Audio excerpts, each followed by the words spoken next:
Welcome to the Throne podcast. This is Dakota Kingery. This is Dan Santana. Welcome, Dan Santana. Welcome myself for some reason. We just want to thank you guys for being here. Welcome to the Throne podcast. We just remind you to like and subscribe if you haven't.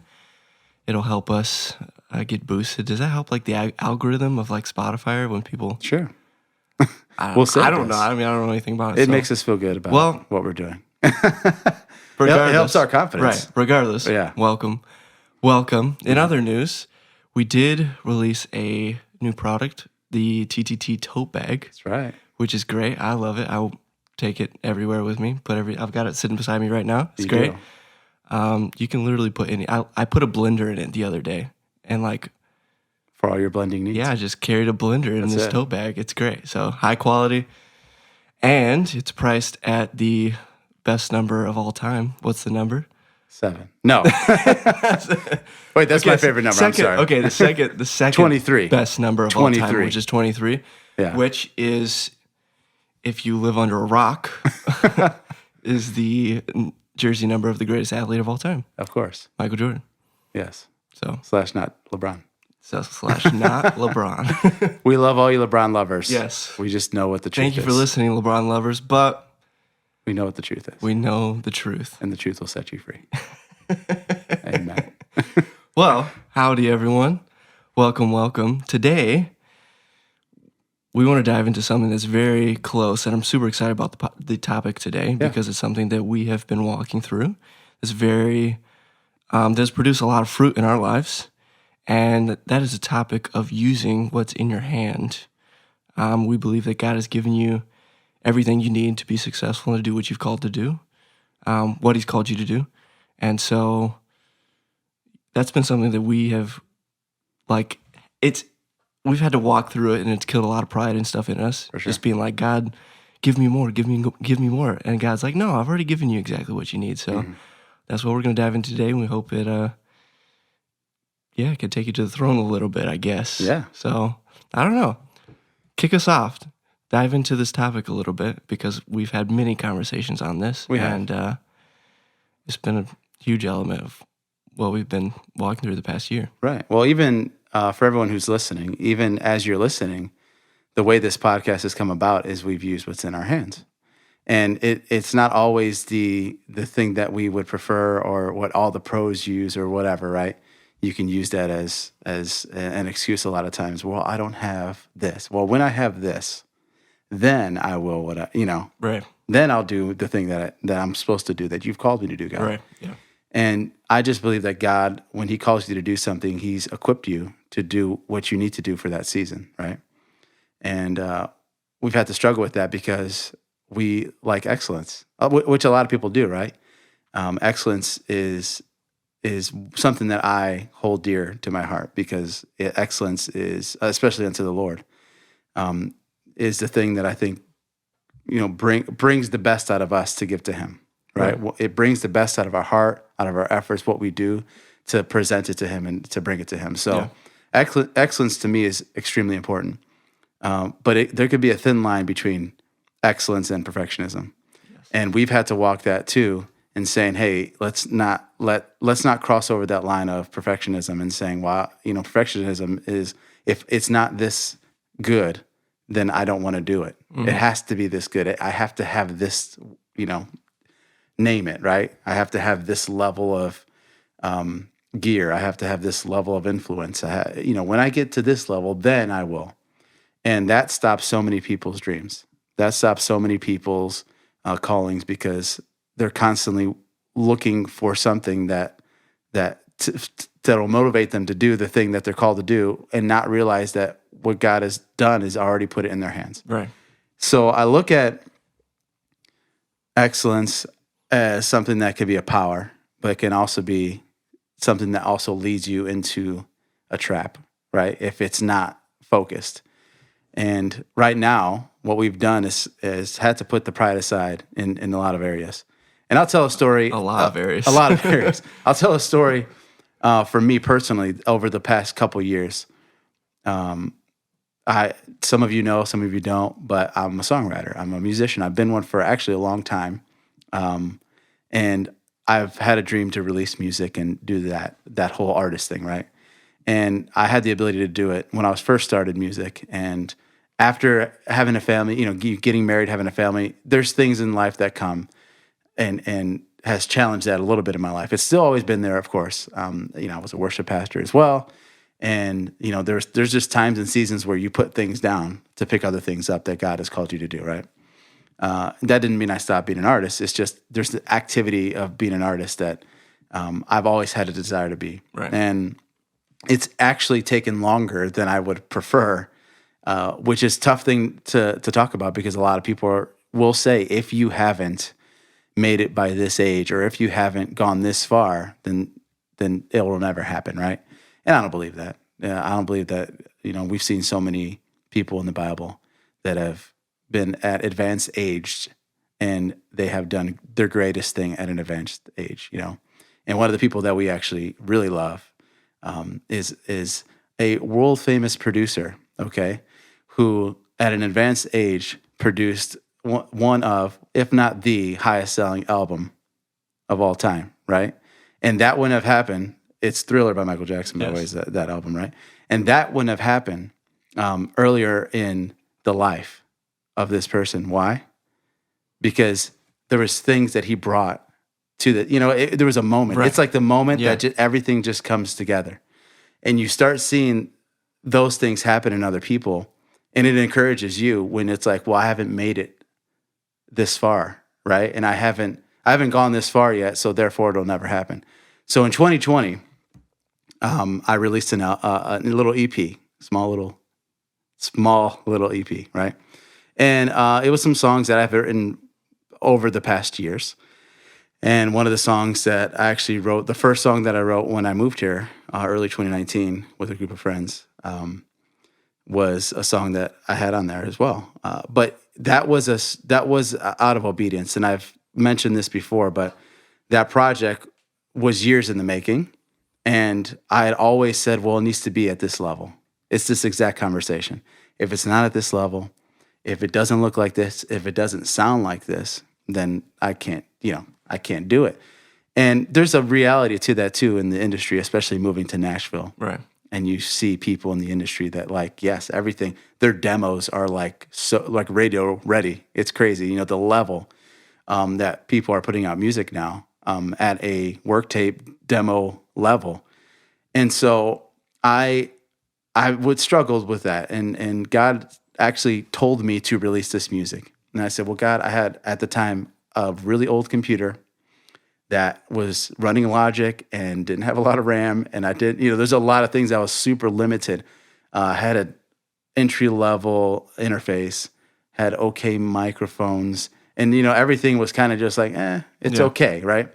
And even moving here, I had to sell some gear, to get here. I had to sell some things to be able to move here. So that it's those sacrifices that you make in obedience. And then God says, hey, now release this thing. I'm like, well, I had other gear. Right. Why didn't you tell me when I had the gear? That kind of stuff. But it's a step and a chance for obedience. Yeah. Right. And so God challenged me, and I started working on these tracks and just said, you know what, I'm going to embrace the lack. That's been one thing that I've learned through all of this is I need to embrace the lack that I see. It's not the lack that I have because I actually have all that I need. Yeah. But what I see sometimes is lack. And so I need to embrace that because that in that lack is a gift. And what God has done out of my obedience, when I released the music, I released it right at the beginning. I think it was January 3rd of 2020. An EP with a few songs on it. One song I had to release in 2018. And so I released a few tracks, and the song that I submitted to Spotify to get on playlist was a song it was the first song that I wrote when I got here. The very first song. Wow. Which is pretty cool, right? Great. And it's one of those hopes, like, I'm just doing this because it's what you do, and you hope that it gets on a playlist, and you hope that somebody likes it. And I had zero expectations other than I'm releasing this. I know the quality's not going to be where I want it. In fact, it's not going to be great. Like I knew it. I'm like, this isn't going to be pro level, but it's out of obedience. And when you obey, God will do something with it. Yeah. So I released this EP, and, had a few songs on it. This one particular song, called King Jesus. And it was a melody that I actually had written in the chorus actually 2015. And it's just been around. And the song was fully written actually before, and I just didn't feel like it was there. It was written with another group of people, and I just didn't feel like it was like, it's just not there. Wasn't right. Yeah. So when I came here, it was the first song, and I said, okay. And so this was going to be the song that I submitted. So I submitted it, and I got picked up by a big Spotify playlist, right? And like New Christian Today or whatever. And I mean, I was blown away because I'm like, it never, I'm like, even the quality, I'm like, this is not great. Right. And I tell people this, that literally I spent $50 on this whole entire project. You actually did the artwork for me for free because you love me. Yeah. And you're my friend. I forgot about that. But I spent $50 on this whole thing. And the $50 was me getting it mastered through Lander, which is like, a automated mastering service that's online for anybody to use. And there's a few other. I chose Lander because it just made it. I felt like it fit the vibe of the project. So $50 because I paid $10 per song. It was 5 songs to get mastered, and I distributed it for free because there's an app that was called the Muse that will distribute your music for free. And I was in luck. This time we were struggling financially, and we're blessed. And that's the thing, like we're blessed, but there wasn't extra to go out and release all this stuff and to buy gear. But yet God is telling me, do it. And so I did it, and it got picked up on this playlist. And, in the grand scheme of things, in the streaming world, it doesn't have an insane amount of plays, but it's almost at 50,000, streams, which is crazy for me spending $50 on this thing. And it was that moment where God said, use what I've given you and obey me. And he'll take care of the results. It doesn't have to be me, right? He'll take care of the results because our obedience is the doorway to open up to God doing something. And I mean, almost 50,000 streams on that. It's crazy. And then you see how many people have listened to it in all these different countries and stuff that I never imagined. It got picked up on these few other apps that were like Christian radio apps, and they were playing it, on rotation and stuff, which is crazy. It's crazy. And again, it's an okay, I'm like, the quality is okay. And I think the melody's strong, and I think there's a good lyrical content and everything.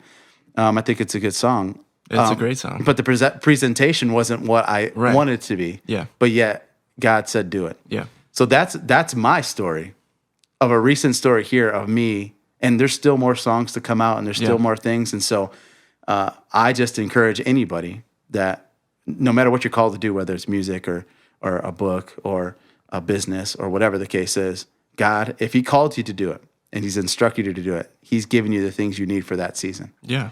And there's certain things that you will get when you start moving into that and when you start having obedience. And you know what? I don't have the same computer. I have a better computer now. I don't have the same interface. I have a better interface now. But these are things that came after my obedience. Wow. So that's amazing. That's a long, short story. That's amazing.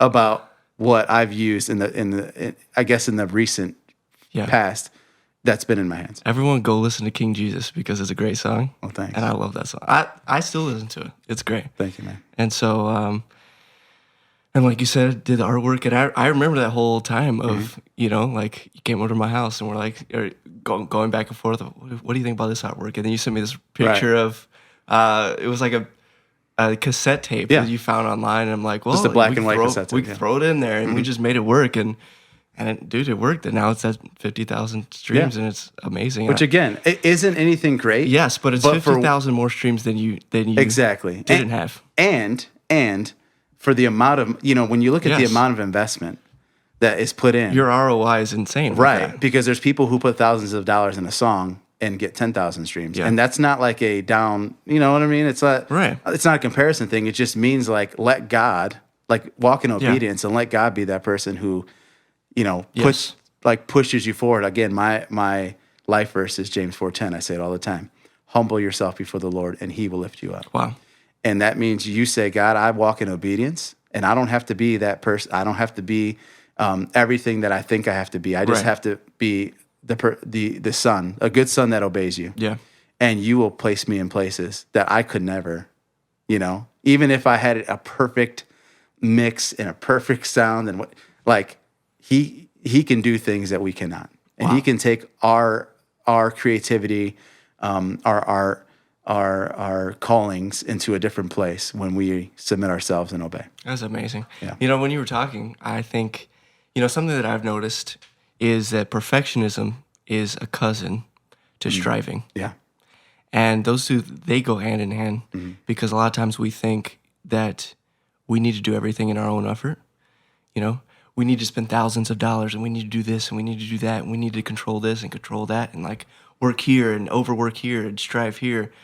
And that's just, it's another form, it's a cousin of perfectionism. And I think it really speaks to, your story really speaks to the fact that the substance of something and the content of something always should outweigh the vehicle in which you deliver that in. And so the substance of this song, King Jesus, has the Holy Spirit written all over it. And the vehicle may not have been the prettiest, right? It could have been, it could be a 98 Buick or something, but it got you there, Yeah. and it got you 50,000 streams and it got the song to people who maybe needed to hear it. And so That's good. That's just something I've seen in my own life is that the purpose of something always has to outweigh the vehicle in which it's delivered. Yeah. Because let's just think about this analogy. We love analogies and we speak analogies, and Jesus spoke in parables. Right. And so I just think about this analogy. I think about, who is something, let's just stop for a second. Who is someone that is just an amazing person, someone that we see in the world, could be a celebrity or not, but they have a heart of gold. They're someone, maybe they have extreme talent. They're just great. They're just worth a lot. Who would you say? Oh man, there's a lot of people.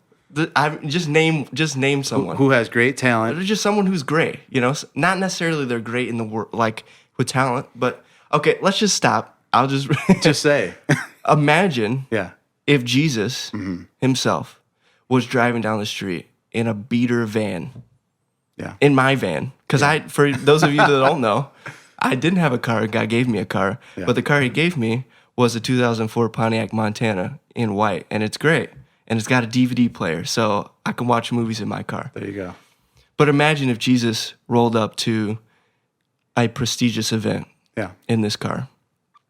But the thing is, he would never stay in the car, because when you drive places in your car, you don't live in your car. You don't stay in your car. You get out of the car, and the car stays in the parking lot. And then you go and do whatever you need to do. And I just look at that as, the vehicles of things will always change. And the vehicles in which things are delivered, and the packaging in which things are delivered, and the appearance in which things are always delivered will always change and always improve and always look different. But the content and the substance has to stay the same. Yeah. And I think that's a real key element I love that you went into perfectionism, is because we've had to kill a lot of that in ourselves. Me, I think I've had to kill a lot more because of just, I'm younger, you're, way ahead in life than I am. And so I've had to kill a lot of, but the best way to kill perfectionism, the best way to kill perfectionism is to understand that the substance is always greater than the package it's delivered in. And you do that by using what's in your hand and not saying, God, give me more. Like you said, God, I want more. God will give you more when you use what you have.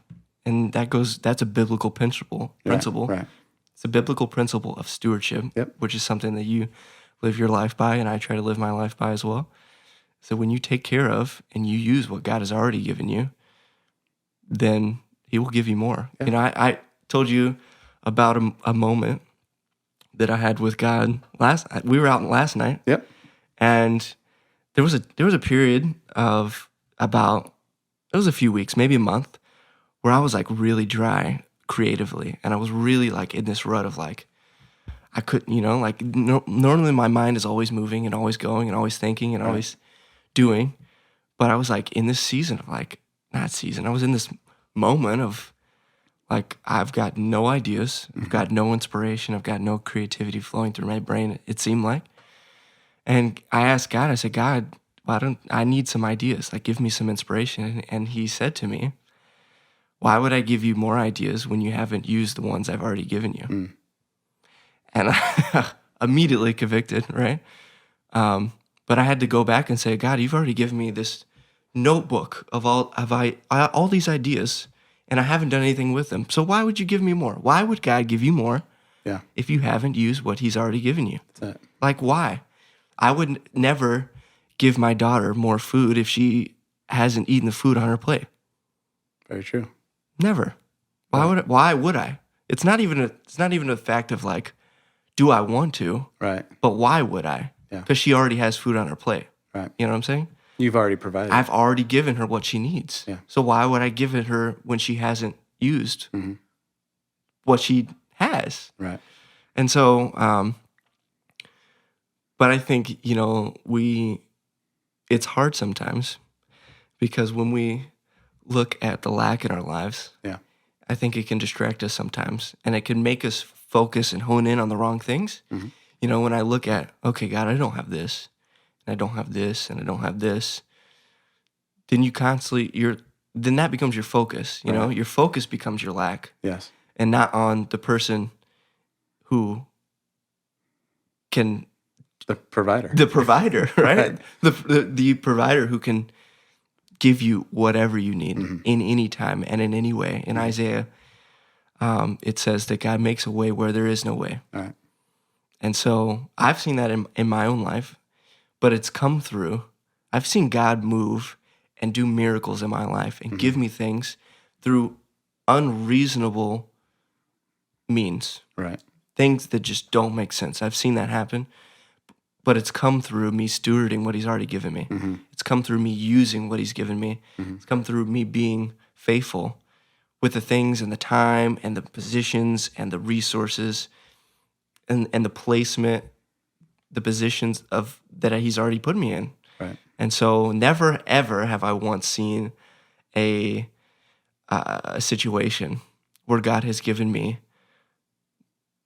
an abundance of something that I already have but haven't used. Right. If that makes sense. Right. Never have I seen him be like, well, Dakota, here's something that I've already given you. I gave it to you months ago, and you haven't used it. But you know what? I'm going to give you more in hopes that it will change your mind somehow. Right. But it's like, it just doesn't work that way. And our culture is a culture of abundance, a culture of I need more. Right. It's a culture of consumerism, which I think is another cousin of perfectionism. Very true. And so I think that, I think we want to be people who shift culture in ways that are in line with the kingdom of God. We want to be people who bring heaven to earth, and I think that requires us to live different culturally, right, and have a different set of standards than people who may not be fully immersed and fully obedient to the kingdom of God. And so, one of those standards is stewardship and using what you have, and not saying, God, give me more for stuff I already have. So right. I don't know. I have seen so much fruit in my life just using what I have and not asking God for more because I already have what I need. Yep. I love that analogy you used because, again, we do love these visual analogies and things you can compare. When you talked about the vehicle, that's so powerful, and it's true. Like, imagine right now if Jesus was driving your van. Yeah. Think about what's in that van. Think about who's in that van. Yes. Think about the power that's in that van. But think about how we often will judge it by the vehicle that it's in. Oh, wow. It's true. And if it's not in this, we want everything to be a Ferrari. We want we want it to be this like, wow. And how many times and this is not to make people bad who have a Ferrari, but you can be a very empty, shallow person who drives a Ferrari. Yeah. Right? And then there's very rich, valuable people who bring life to people who are uplifting that drive minivans. Right? And we often judge the vehicle. It brought me to this story of, I have a water bottle right here. Okay. We got water because we got to stay hydrated, guys. It's hot here in Middle Tennessee. Gatorade, if you want to sponsor us, that's fine. Yeah, come on, Gator. But, this water bottle right here, a lot of these water bottles, if you look closely, there's an expiration date, and it says use by. And it's interesting because it's like, why is there an expiration date on the water bottle? Like, why would they go off, put an expiration date on this thing, right? It's water, right? The stuff is water. And does water expire? What's going on? And when you think about what the expiration date is for, the expiration date on a bottled water isn't for the water. It's for the bottle. Mm-hmm. It's for the vehicle that carries the water, because we've consumed water in different ways over, the span of time. If you can remember, and you probably don't because you're a little bit younger, but water bottle wasn't always around, right? I remember the first time it was really big, probably in the late 80s, early 90s, maybe I would say. I was super young, but I remember when it was like Evian was in water bottles, and it was like the elite rich people, Right. in Beverly Hills are drinking Evian. You right? still have that today, fancy water. Well, fancy water is great, right? But the point is, it was only for the elite. Right. It was only wow, these people are rich. You have water in a bottle, in a plastic bottle. That's crazy. Because we didn't consume water that way. We go to water fountain. You know what I mean? It was just different. We go to the sink, the tap, right? And so now water is presented in a different way, but it's still water. And so the value of water hasn't changed over the span of time. It's the vehicle. Wow. And I think a lot of times we want to judge the vehicle so much on that the vehicle becomes the thing. Actually, for us, becomes the thing. That's what we actually praise the vehicle. Ooh. We don't actually praise what's inside it. We actually honor the vehicle. We don't honor the thing that's inside of it when we don't realize that vehicle has an expiration date. Wow. And so the water does not have an expiration date. It doesn't, right? It's water. It's water. Wow. This earth is made up of mostly water. Our body is made up of mostly water. It does not have an expiration date. Wow. Right? But the vehicle does. Our body has an expiration date. And so how are we using the vehicle that God has given us? Yeah. And so often, even in our lives, we do these things where, because we're perfectionists, right? And you said it, yes, there's things that have, because of your life and because of who you are, maybe your age or whatever, that there's been a bigger struggle with trying to break that, right? Which is okay. Because everyone's at a different level. We all have a struggle. There's always pride in us. Yes. Let's not act like we don't ever, we're all humble. There's a reason why that became my life first, because I knew from a person who sings in front of people and is on a platform and was able to be a worship pastor for years. And you get on a platform, what happens then? You start thinking big-headed, and you start thinking it's about me.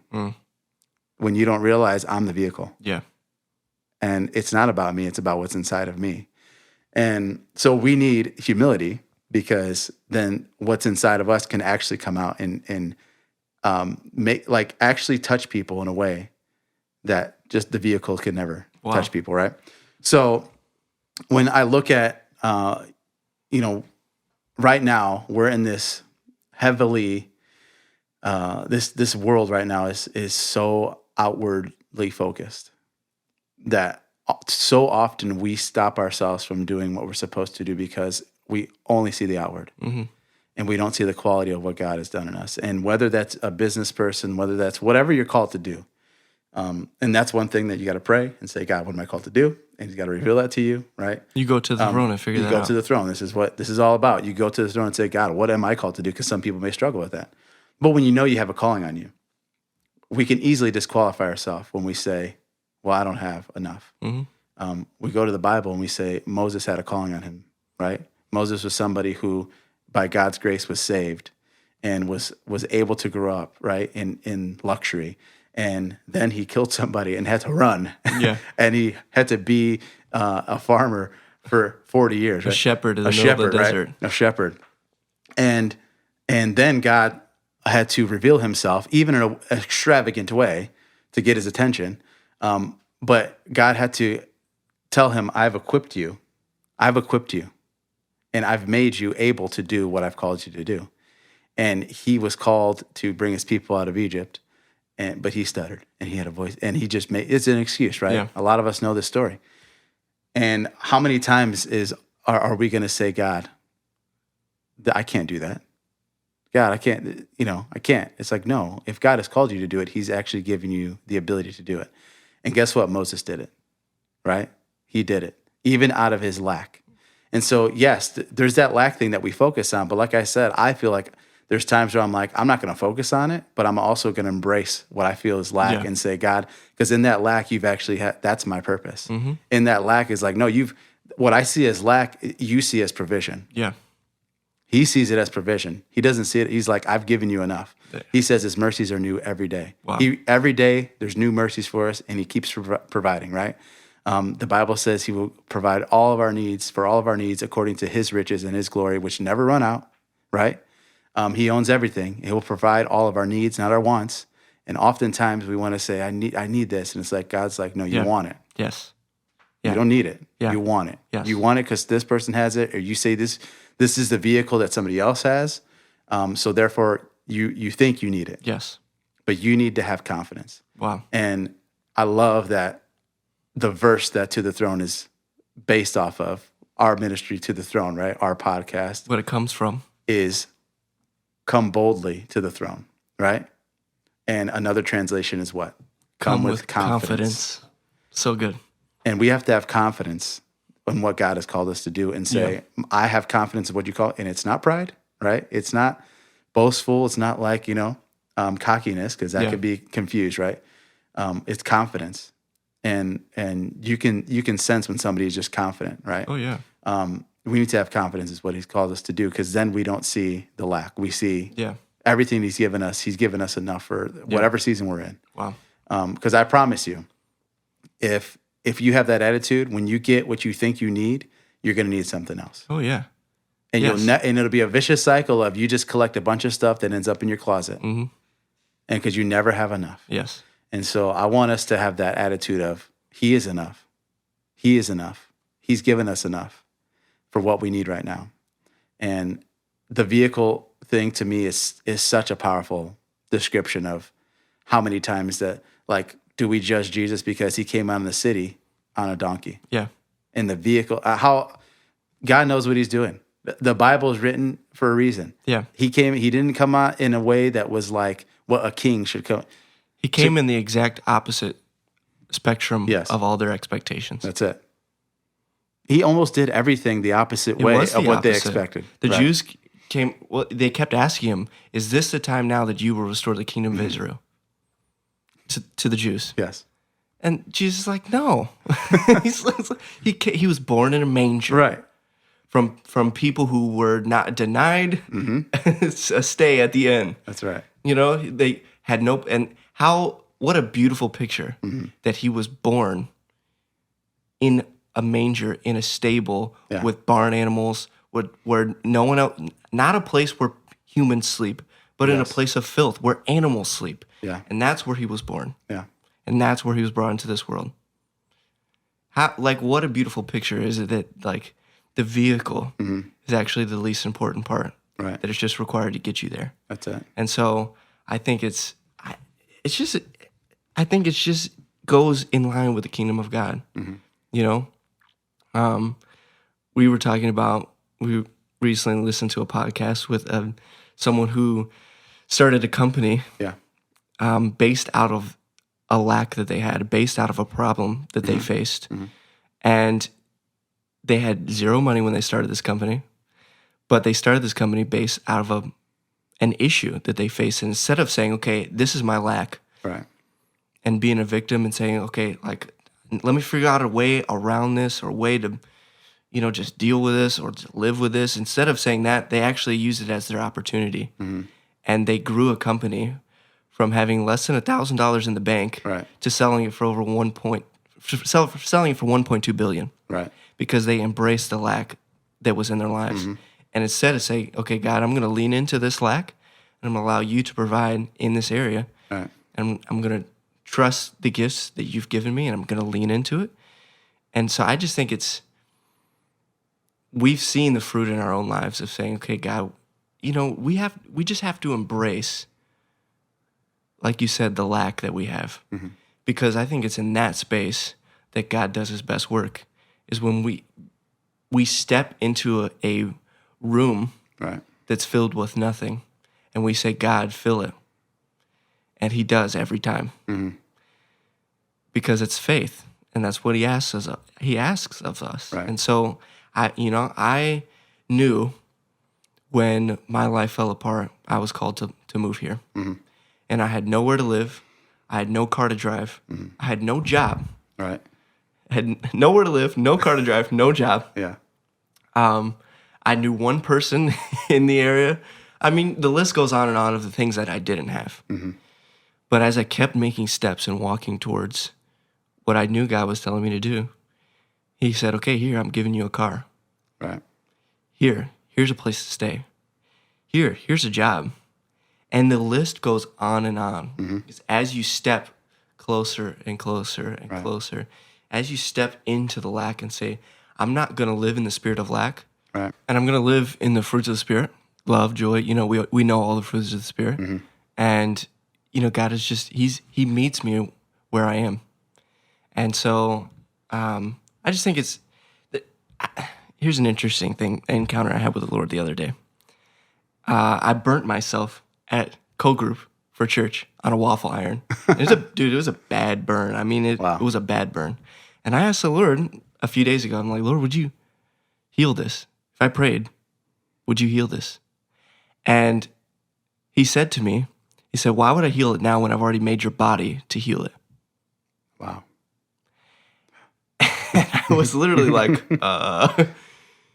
wow. I mean, like, and it just made me think of like, God knows his ways are higher than our ways, right? And his thoughts are higher than our thoughts. And so we live off of a limited amount of information in our lives. But God has all the information. Yep. And he has every answer to every question. And he has every solution to every problem that we don't have. Much like he's made my body to heal this wound. So for him to be like, oh yeah, I'm going to heal it right now, it's a little contradictory to be like, Dakota, I've already set it up in order for that to be healed. And I think a lot of times we have that in our lives is like, God, can I have this? Can I have this? Can I have this? When he is working on an infinite amount of information and he already is setting things into play, Right. that we're like freaking out over like, God, I don't have this. And he's like, no, you're going to have it. You're going to have exactly what I want you to have. You're going to have exactly what you need. And so we're just like, well, okay. Then we're kind of left with like, oh, well, you ever have that moment where God's giving you something and then you're like, well, why was I freaking out about this like a year ago? There's times where I could look back right now. I'm like, why was I freaking out about this? Why was I freaking out about that I didn't have a car or a place to stay or a job? And I have all those things and I have more. Right. And so I think that, there's just something special that happens when we say, okay, God, I'm going to step out in faith and I'm going to use what I have. You look at like, there's even people famous like chefs, Wolfgang Puck is a great one, amazing chef I recently heard this story of, he had his flagship restaurant called Spago in Hollywood. And one day one of his regulars walked in and he had this thing on the menu. I guess it was a bagel with like sliced salmon and like this sauce. And apparently it was one of his famous dishes. And one of his regulars walked in and wanted this dish. And this was like a famous person on TV at the time. And he was like, we can't disappoint her. Like, we disappoint her, then it'll be over for us. And but they were out of bagels. They had no bagels when she walked in. And he knew, okay, that's what she was going to order. And so he said, give me some pizza dough. And he made a pizza and put this sliced salmon and made this sauce from a bunch of stuff he had in the kitchen and served it to her. And it actually became a hit thing on his menu. And it blew up. And that's one of the reasons why Wolfgang Puck is known for pizza. Wow. And that all came from a moment where he had to create based out of lack. And you think about the dude has 65 restaurants in a bunch of different countries. He has his own frozen pizza line. He's got all these things. The dude's known for reinventing pizza in America. Like, think about that. He's known for reinventing pizza in America. And that was snowballed by the fact that he had to create something out of lack. There you go. And I think that we miss opportunities in our lives when we say, oh, I don't have this, so I'm not going to do this. I don't have this, so I'm not going to do this. I mean, he could have easily said, sorry, we can't do it today. Sorry, we can't. But he said, okay, no, I'm going to innovate. And I'm going to use something that I do have. That's in my hands. That I have here with me. And I'm gonna push the limits. I'm gonna step into a place that no one is in. I'm gonna step into uncharted territory. And I think it's in that place that we have an opportunity to partner with God and to do the impossible. Because when God does the impossible, we don't. Yeah. So when we get to the place where there's impossible, okay, God, it's your turn. I'll do this part. It's your turn. I'm gonna hand the baton to you and say, all right, now it's your turn. Now it's your turn to fill this room. Even the fact that we're recording this content on iPhones. Right. And that crushed a lot of pride in me. And I remember the conversation we had because I'm like, we're shooting basketball. I'm very, right? Yes. Having a good Saturday morning. Good Saturday morning. And then I'm like, oh, wow, okay. And then Dan Santana just comes for me. And like, we're just going to just drive straight into my heart of like, no, we don't need fancy cameras and equipment and this and that. We're going to use our iPhones. And I'm like, no, we're not. And then we had to come to this realization that what do we have in our hands? We have iPhones in our hands. Right. And that's what we have to use. And so. Well, let me ask you a couple questions. Okay, ask some questions. Does iPhone shoot in 4K? Yes, it shoots 24 in 4K. frames? Yes, it does. Did you just buy the newest version of the iPhone? Do you have the iPhone 12? I do have iPhone 12. Do I have the iPhone 12? Yes. We have Pros? Yes. You have the big dog? Yeah. Okay. I have the little big dog. So it's funny how we can look at that. The 4K, 24 frame. You know what it is. Brand new. It's just coming from, I've come from video world. And of course. Shot on cameras that are thousands, tens of thousands of dollars. Yes. And when I'm like, well, when it doesn't meet my standard, my expectation to be like, wow, things I've done in the past look like this. And I want everything to look like this. And it's just not. When you have lack. Well, God forbid that he doesn't reach your standard. It's true. Right? It's true because my standard is full of pride and perfectionism. And so I've had to kill that in me. And you know what kills it? Is using an iPhone. Using what you have. Using an iPhone to record the video for the Instagram content. Right. And it's killed a lot of pride in me. And you know what's happened through that? I have grown a ton. And my hands have been like, instead of being closed tightly and holding on to everything, my hands have become open. Right. And say, God, you can multiply when I have open hands because everything, you can take whatever you have. Whatever I have, you can take it. Yep.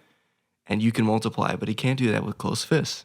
And so I've had to, and that's just one example of a billion examples that we could bring up that is just like creating and killing perfectionism. Right. Creating out of lack. Creating just with what you have. Yeah. And we still have a podcast, don't we? We still have a podcast. And it's still being out, and putting out there in the world. Listening. And if there's 12 or 1,200 people who listen to it, right? That's it. It's still obedience to what God has told us to do. And we cannot have a higher standard. Yeah. That we have such a high standard that we can't actually do any good in the kingdom. That's it. Because it has to be here. So excellence doesn't, we're still excellent. So what we use with we still do things with excellence. Yeah. And excellence means doing things the best you can with what you have. Yeah. Like squeezing out all the juice in the lemon, and saying, if it's a tiny one, I'm going to have all the juice out of it, right? Yes. And then God will say, okay, cool, here's a bigger one. Yeah. Well, because you stewarded that small thing, and you used it to the very last drop, and now here's this next thing, because I know when I give you the next thing that it's not going to be something you're just going to sit on. Yeah, you're going to use it, dude. It's the parable of the talents. It's a situation with my camera. when I moved here, I had no camera. I was borrowing a camera from a friend. Yeah. I had no camera, which is weird for me because I've always owned cameras. But I sold my gear to get down here because I was in a bad spot. My life had blown up. I needed the money, blah, blah, blah, and it made a way for me to get here. Yep. But I borrowed a camera from a friend. Shout out Ryan. We love this guy. But I borrowed a camera from a friend, and it was the most entry-level basic camera. It was like a Canon, I don't even remember what it was. Canon T it was like a Rebel, Canon Rebel. Sure. It was like the most entry-level DSLR you can have. And I'm like, oh my gosh, I was kind of like mortified because I was like, I had clients that I was shooting paid work with, and I'm like, really shooting on some Rebel? I'm like shooting it with this thing? And I would show up on shoots with this, and I'd be like mortified, like, I'm really going to show up on shoots with this. Right. And I got to this point where I'm like, God, this is all I have, so I'm going to use it. And I'm going to steward it well. I'm going to keep it clean, and I'm going to use it as much as I need to. I'm like not going to not use it because it's all I have. You've given it to me, right. And so I use this thing. Dude, I use this thing for months. You know how long? Yeah. Use it for months and made money with it, and God provided through this thing that I would never normally associate myself with. I would never touch with a 10-foot pole, right, because I'm too good. Too good. Okay, pride. Right, for this. And I had to kill a lot of that by using this. Right. And all this time, we had multiple conversations about cameras that I wanted to buy. And what happened after months of me using this camera? Stewarding the gift that God gave you. Stewarding what God had put in my hand. Right. I actually, somehow miraculously, God was like, here's the camera that you actually have wanted this whole time, but I'm only giving it to you after you've used this one that you hated. Right. And that you thought could not get the job done, and you thought that you couldn't do anything with.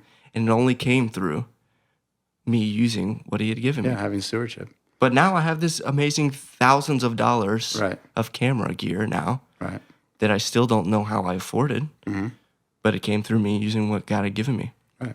And so it was sort of a kill two birds with one stone. I made money doing it. It killed pride in me doing it. And God rewarded me with the ability to get more. That's it. And that to me is a perfect way to wrap up and to close up this podcast, because that story right there should inspire people to say, okay, what has God given me? And even what's great about that story is that was it was lended to you. It cost you nothing. Yes. It was a gift. It was literally a gift of love from our friend. Yes. Who said, yeah, I'll let you borrow this thing. And, it's not like the worst camera ever. It's really not. No. But when you're doing high level things all the time and whatever, right? You have this crazy standard, right? Yeah. Then it can be seen as that. But that's how God works. Yeah. And he's like, I will provide for you, but it's not going to be what you think you need. But yet he allowed you to be able to live here because that job that you got for the first 6 months of you being here actually allowed you to live here. That's what gave you the ability to live here and to support your children. Yeah. And, to be able to live and eat and do those things. Yeah. It was through that, and it was through a gift. And how often does God give us a gift? And we say it's not enough. And how did you provide for your children in that time? With the gift that you can easily say this is not enough. Yeah. But yet it's provided for your own children. And so this is a perfect way to end it, because if you're out there and you have something that God has given you, and you and you look at it and you say it's not enough, and you got to recognize that God has given you everything, by the way. Everything he's given us, right? And so if you have something, God gave it to you. Bottom line, yes, through work, but God gave you life. He gave you energy to work to get it, right? He's the ultimate provider. He owns everything. We ultimately borrow everything from him, right? So he's given you the things that you have, and if you have something where you say it's not enough, this is your, like, if you were looking for a sign, this is your sign. Welcome to the sign that says what you have is enough. That God has made you perfect for the season that you're in, and that you need to take those things that God has given you and plant that seed in the ground so that you can reap the fruit. And so often God gives us a bunch of seed, but it's not the fruit, or it's not the vegetable, if you will. It's not our flavor. It's not my favorite, but God's like, this will provide for you in the future. This is going to be the thing that provides for you. So thank you for listening to this podcast. This is great. We know that what we want to do with this podcast is to bring the things that are happening in our lives and talk about them, because many times we realize, wait, it's not just us, of course. Like, we do not go through this life alone. Yeah. We all struggle with things. We all work through things. And it doesn't have to just be creatives, right? Because we're songwriters and creative people and whatever. So we can easily go down that route, but it can be anything in our lives that God has provided for us that we can say it's not enough. It could be a house. It can be a car, right? It could be these basic standard things that we're like, well, if I had this house, then I can, if I had this car, then I'd be at this level. And it's like, no, like, God is giving you this, take care of it, steward it right, and He will take you places that you never thought you can go. That's it. So thank you for listening to this podcast. We appreciate you being here and taking out the time, because time is valuable. So thank you for listening all the way through. If you made it here, praise the Lord. Thank you. And we appreciate it. We want to thank you for going to the throne with us. So we'll talk to you soon. Peace. Later.